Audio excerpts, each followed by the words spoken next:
Salut à tous, le journal du foot de ce mardi 14 juin. L'équipe de France écartée de la course au Final Four en Ligue des Nations. Les Bleus ont été battus 1-0 par la Croatie lundi soir au Stade de France. But signé Luka Modric dès la 3e minute de jeu sur un penalty.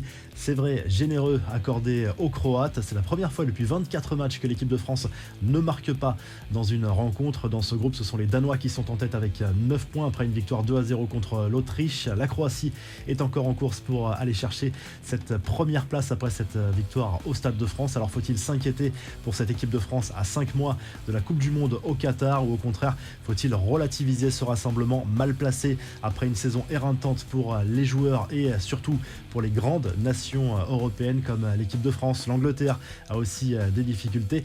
Le beau geste de la soirée est à attribuer à Karim Benzema, qui a offert son maillot à un supporter rentré sur la pelouse et qui avait échappé à la vigilance de la sécurité pendant quelques secondes.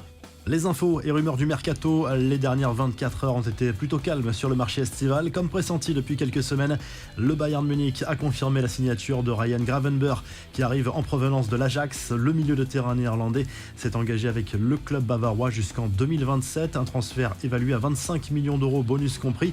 Le Times annonce de son côté un accord total entre Tottenham et Brighton pour le transfert contre un chèque de 29 millions d'euros du milieu de terrain malien Yves Bissouma.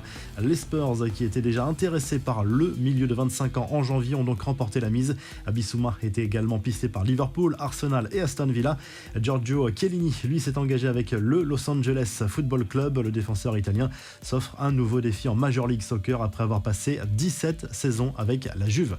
Les infos en bref, les adieux émouvants de Marcelo au Real Madrid lors d'une cérémonie organisée en son honneur à Bernabéu.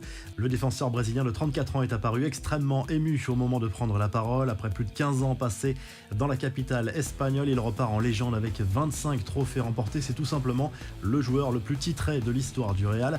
L'Australie valide son billet pour la Coupe du Monde. Un ticket décroché à l'issue de la séance des tirs au but lundi soir contre le Pérou. Le héros du match se nomme Andrew Redmayne, remplaçant au coup d'envoi de ce barrage intercontinental. Il est entré en jeu spécialement pour la séance des tirs au but et a arrêté 2 pénaltys péruviens. Sa marque de fabrique, c'est cette danse effectuée sur sa ligne sur chacune des tentatives adverses.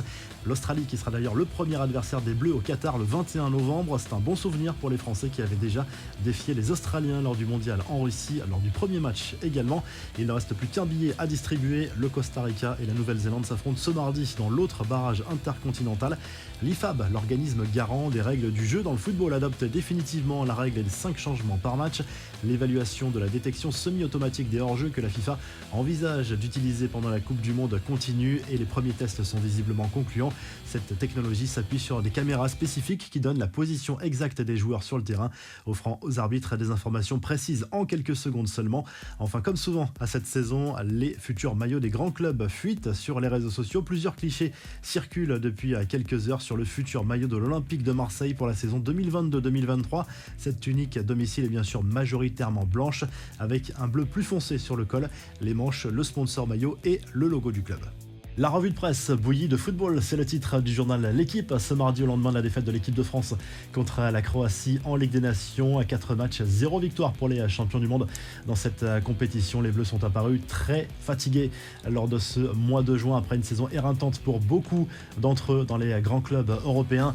En Espagne, le journal Sport se penche sur l'avenir de Gerard Piqué. Xavi, l'entraîneur blaugrana, lui aurait indiqué qu'il ne comptait plus sur lui pour la saison prochaine et l'aurait même invité à mettre les voiles lors du mercato estival. Et en Italie, la Gazzetta dello Sport se penche là aussi sur le mercato. Tout serait bouclé pour l'arrivée de Paulo Dybala à l'Inter Milan avec un contrat de 4 ans à la clé. La Juve, de son côté, relance la piste Luis Suarez qui est arrivé en fin de contrat avec l'Atlético Madrid. Si le journal du foot vous a plu, n'hésitez pas à liker, à vous abonner pour nous retrouver très vite pour un nouveau journal du foot.